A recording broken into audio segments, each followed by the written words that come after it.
Hello बच्चों, welcome to my YouTube channel Rare Build Classes. तो बेटा ये वीडियो उन लोगों के लिए बहुत ही ज़्यादा इंपॉर्टेंट होने वाला है जो 2024 नीट की तैयारी कर रहे हैं। उनके लिए मैं आज इसमें सारा कुछ बताने वाला हूं कि आप लोगों का सिलेबस क्या है।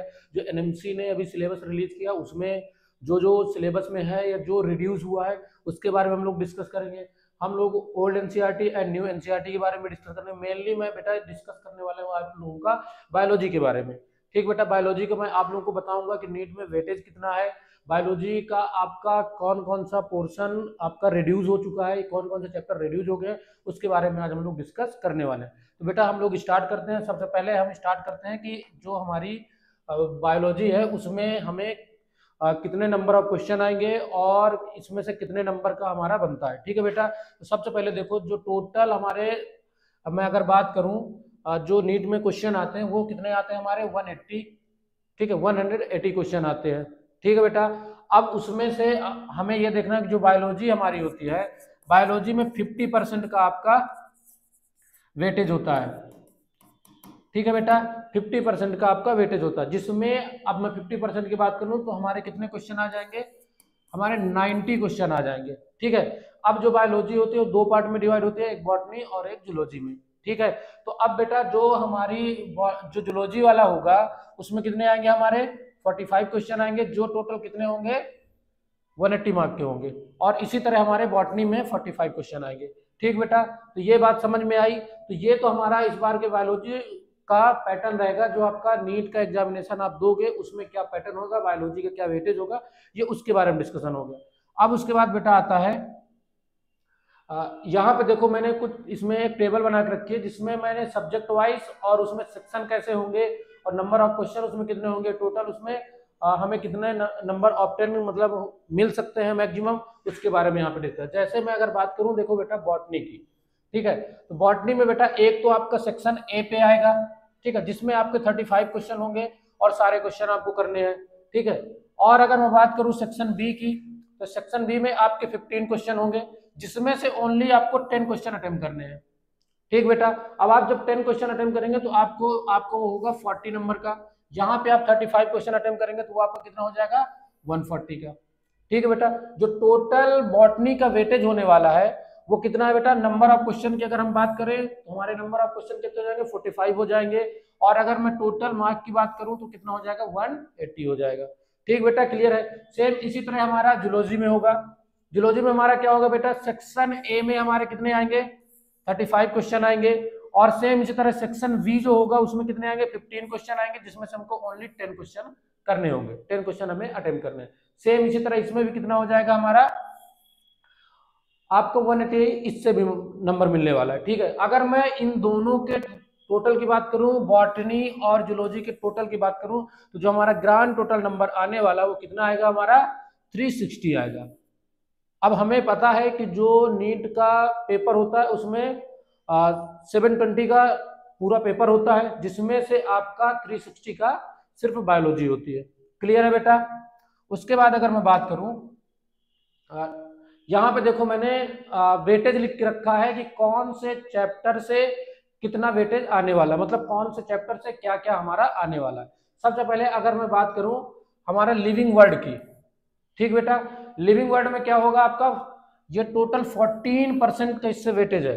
जो आपका पेपर बनेगा उसमें लिविंग वर्ड से आपको 14% के क्वेश्चन आएंगे, 14% क्वेश्चन आएंगे, जो आपका इसमें नंबर का वेटेज रखेगा। ठीक है, आगे मैं बात करूं आपके structural organisation animal and plants, अगर मैं स्ट्रक्चरल ऑर्गेनाइजेशन एनिमल और प्लांट की बात करूं तो कितना हो जाएगा 5% से, इसका 5% का वेटेज होगा। बेटा इसमें मैंने 11th और 12th दोनों का लिख के रखा है, दोनों का मैं साथ में बता रहा हूँ। ठीक है, उसके बाद अगर मैं बात करूं किसकी, आपका जो सेल स्ट्रक्चर एंड फंक्शन की बात करूं तो उसका आपका 9% आएगा। ठीक है, टोटल आपका क्या हो जाएगा, इसका वेटेज जो होने वाला है यहाँ पे 9% का होने वाला है। अगर मैं बात करूं प्लांट फिजियोलॉजी की तो उसमें क्या हो जाएगा हमारा 6% से 6% आएगा, और अगर मैं ह्यूमन फिजियोलॉजी की बात करूं तो वो 20% का वेटेज रखता है। तो ये तो हमारा हो गया 11th का। अगर मैं 12th की बात करूं तो रिप्रोडक्शन, जो रिप्रोडक्शन हमारी यूनिट है उसका कितना वेटेज है हमारा 9% का वेटेज है। ठीक है, अगर मैं बात करूं जेनेटिक एंड इवोल्यूशन की बात करूं तो इसमें हमारा क्या टोटल 18% का वेटेज है। और अगर मैं बात करूं बायोलॉजी जो बायोलॉजी एंड ह्यूमन वेलफेयर की बात करूं, या मैं यहाँ पे ये कह सकता हूँ माइक्रो ऑर्गेनिज्म जो है जो ह्यूमन वेलफेयर में यूज किए जाते हैं, उनकी अगर मैं बात करूं तो वहां पे टोटल आपका कितना आ जाएगा, 9% का वेटेज होगा। ठीक है, उसके बाद हमारा क्या आता है, हमारा बायोटेक्नोलॉजी आती है। बायोटेक्नोलॉजी का टोटल 4% का वेटेज है, और इकोलॉजी एंड इन्वायरमेंट का जो है वो 6% का वेटेज है। तो बेटा यहाँ पे मैंने आप लोगों को पूरा नीट का डिटेल से मैंने इसमें पूरा बता दिया आपको कि किस चैप्टर से कितना आपका वेटेज होने वाला है। उसी हिसाब से आप लोगों को तैयारी करनी है, और उसी हिसाब से आपको अपने चैप्टर्स पे जो आप चैप्टर या यूनिट पढ़ रहे हैं उस पर आपको फोकस करना है। अब हमें इनमें से कोई भी टॉपिक छोड़ना नहीं है, और सबसे ज्यादा उसके ऊपर हमें ज्यादा फोकस करना है जिसमें हमारा क्या है बेटा, ज्यादा वेटेज है। क्लियर है ये बात? उसके बाद हम आते हैं आगे। अब देखो बेटा, ये मैंने पूरा जो न्यू एनसीईआरटी में सिलेबस है, जब मैं बात करूं जो एनएमसी ने अभी अपना सिलेबस निकाला है उसकी मैं बात करूं, तो यहाँ पे मैंने न्यू एनसीईआरटी वाले पूरे कुछ यहाँ पे सब कुछ मैंने लिख रखा है, सारे चैप्टर यहाँ पे लिखे हुए हैं। ठीक है बेटा, अब ये देखो, ये इसमें हमारा क्या, मैंने 11th और 12th दोनों को कंबाइन करके लिखे हैं, अलग अलग नहीं है। हालांकि ये मेरे 11th वाले हैं। फिर उसके आगे अगर बात करूं, देखो यहाँ पे चैप्टर 1 में क्या है, हमारा लिविंग वर्ल्ड है, फिर उसमें बायोलॉजी क्लासिफिकेशन है, फिर आपका प्लांट किंगडम है, फिर एनिमल किंगडम है। ठीक है, मॉर्फोलॉजी ऑफ फ्लावरिंग प्लांट है, फिर एनाटॉमी ऑफ फ्लावरिंग प्लांट है, फिर स्ट्रक्चरल ऑर्गेनाइजेशन इन ह्यूमन है। ठीक है, आपका एनिमल है, सॉरी ह्यूमन नहीं, एनिमल है। ठीक है, यहाँ पे आपको फ्रॉग पढ़ना है, फ्रॉग के बारे में। कॉकरोच अभी क्लियर नहीं है, जैसे क्लियर होता है वो भी आपको पता चल जाएगा। उसके बाद आगे आगे अगर मैं बात करूं तो आपका सेल का चैप्टर है, बायोमोलिक्यूल है, फिर उसके बाद सेल साइकिल है आपका, एंड सेल डिवीजन। फिजियोलॉजी में अगर मैं बात करूं तो यहाँ पे आपका क्या है, फोटोसिंथेसिस इन हायर प्लांट है, रिस्पिरेशन है, अगर और हमारा यहाँ पे क्या है, प्लांट ग्रोथ एंड डेवलपमेंट है। ठीक है, ह्यूमन फिजियोलॉजी की अगर मैं बात करूं तो ब्रीथिंग, गैसियस एक्सचेंज है आपका यहाँ पे क्या है, सर्कुलेटरी सिस्टम, या आपको मैं बात करूं बॉडी फ्लूइड जो है, ब्लड के बारे में पूरा पढ़ना है हमको, एक्सक्रेटरी प्रोडक्ट्स के बारे में पढ़ना है, और लोकोमोशन पढ़ना है हमको। और हमें यहाँ पे क्या पढ़ना है, कंट्रोल एंड कोऑर्डिनेशन भी पढ़ना है, और साथ में हमारा केमिकल कोऑर्डिनेशन एंड इंटीग्रेशन पढ़ना है। क्लियर है ये बात? तो ये बेटा टोटल हमारा 11th का हो गया। और अगर मैं बात करूं तो ये हमारा आ गया 12th का। 12th में हमको क्या क्या पढ़ना है, 12th में बेटा हमारा यहाँ पे क्या है, अगर मैं बात करूं यहाँ पे है हमारा फ्लावर में, जो हमारे फ्लावरिंग प्लांट है उनमें हमको सेक्सुअल रिप्रोडक्शन पढ़ना है, हमको ह्यूमन में रिप्रोडक्शन पढ़ना है, उसके बाद हमको ह्यूमन में क्या पढ़ना है, रिप्रोडक्टिव हेल्थ के बारे में पढ़ना है। ठीक है, उसके बाद अगर मैं बात करूं जेनेटिक में, तो आपको क्या पढ़ना है, principle of inheritance and variation पढ़ना है, और आपको क्या पढ़ना है, मॉलिक्यूलर बायोलॉजी पढ़ना है। ठीक है, और आपको इवोल्यूशन पढ़ना है। ये चीजें आपको क्लियर है? और आगे अगर मैं बात करूं यहाँ पे आपकी जो अगली यूनिट है उसमें हमें क्या पढ़ना है, ह्यूमन हेल्थ के बारे में पढ़ना है, ह्यूमन हेल्थ एंड डिजीज के बारे में, माइक्रोब्स इन ह्यूमन वेलफेयर के बारे में पढ़ना है। ठीक है, बायोटेक्नोलॉजी के आपके 2 चैप्टर है, एक आपका यहाँ पे प्रिंसिपल और प्रोसेसेस हो जाएंगी, और उसका फिर एप्लीकेशन हमको पढ़ना है। बाद में अगर मैं इकोलॉजी की बात करूँ तो इकोलॉजी में हमारे 3 चैप्टर है। ठीक बेटा, तो ये सारी चीजें आपको क्लियर हो गई। तो ये जितनी भी चीजें मैंने अभी आप लोगों को बताई, ये सारी चीजें बेटा क्या है, अभी आपका इस बार का जो नीट का आपका जो एग्जाम होने वाला है 2024 का, उसका ये पूरा सिलेबस मैंने आपको बताया। ठीक है, और ये पूरा बायोलॉजी का सिलेबस है। उसके बाद आगे मैं बात करूं, अगर मैं यहाँ पे बात करूं ओल्ड एनसीईआरटी, अभी तक मैंने जितना बेटा अभी आप लोगों को सिलेबस मैंने बताया वो टोटल सिलेबस आपके न्यू एनसीईआरटी में है। ठीक है, और ऐसा नहीं है कि बेटा आपकी ओल्ड एनसीईआरटी में नहीं है, बेटा ओल्ड एनसीईआरटी में आपका सिलेबस ज्यादा है, इसमें कुछ एक्स्ट्रा चैप्टर है। बेटा हुआ ये है, देखो जो इस बार का हमारा एनएमसी का सिलेबस आया है उसमें बेटा हमारा जो सिलेबस है वो सिलेबस हमारा चेंज तो हुआ नहीं है।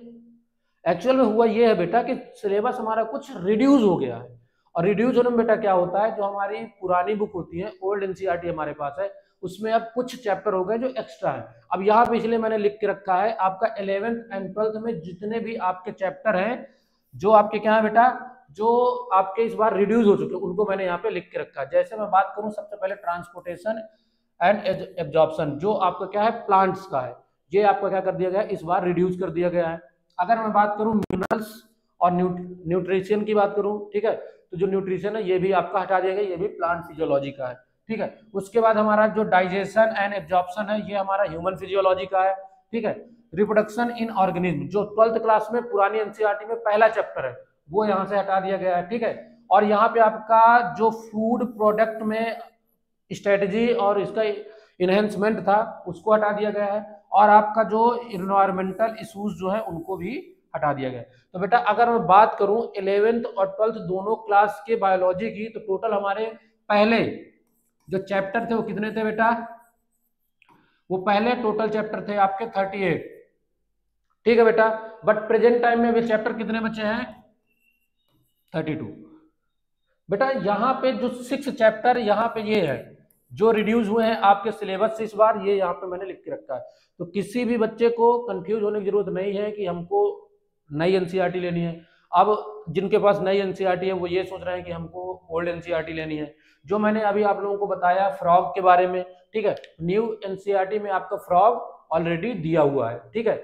जो आपकी ओल्ड एनसीईआरटी है उसमें भी फ्रॉग है, और नहीं है तो आपको करना क्या है बेटा, ऑनलाइन जाके एनसीईआरटी का वो जो फ्रॉग का है पूरा आपको बुक उसकी डाउनलोड कर लेनी है, ठीक है। अगर आपको इस चीज से कोई दिक्कत है तो मैंने अपना एक टेलीग्राम चैनल बना कर रखा है, उसमें मैं ये दोनों बुक्स अपलोड कर दूंगा, ओल्ड एनसीईआरटी भी और न्यू एनसीईआरटी भी। उससे आप लोग जाके वहां से ले सकते हैं, ठीक बेटा। जो मेरा टेलीग्राम चैनल है उसका मैं लिंक आपको डिस्क्रिप्शन पे दे दूंगा, वहां से आप जाके ले सकते हैं, डाउनलोड कर सकते हैं, ठीक बेटा। तो ये चीजें मुझे लगता है आपको क्लियर हो गई हैं बेटा। जिसके पास भी ओल्ड एनसीईआरटी है उसको सिर्फ क्या करना है, इन चैप्टर को छोड़ के इन चैप्टर के ऊपर उनको फोकस नहीं करना है। और बेटा जो सोच रहे हैं कि नहीं हम नई एनसीईआरटी ले लें, या जो सोच रहे हैं कि हमको ओल्ड एनसीईआरटी लेनी चाहिए, तो बेटा सीधी सी बात यह है कि आप अगर क्लास 11th की बात करो तो आपको जो एनसीईआरटी लेनी पड़ेगी 3 बुक्स लेनी पड़ेगी। सेम इसी तरह अगर मैं बात करूं आपके क्लास 12th की, तो उसमें भी 3 बुक्स लेनी पड़ेगी, ठीक है। दोनों क्लास को अगर मैं बात करूं, 11th क्लास हो गया आपका, 12th क्लास हो गया, दोनों को आपको ये देख लीजिए कि आपको 6 बुक फिर से खरीदना पड़ेगा। और 6 बुक लेने का मतलब है कि आपका 1200 से 1400 रुपए खर्च होगा। तो मेरा मानना है बेटा पैसा खर्च करना इंपॉर्टेंट नहीं है बेटा। फालतू में पैसा खर्चा करने से अच्छा है आप लोग वही पैसा अपने अदर स्टडी मटेरियल में खर्च करो और अपनी तैयारी को अच्छे से इंप्रूव करो और तैयारी अच्छे से करो। तो बेटा मुझे लगता है कि आपको अब ओल्ड एनसीईआरटी और न्यू एनसीईआरटी में जो भी कंफ्यूजन था वो दूर हो गया होगा, ठीक है।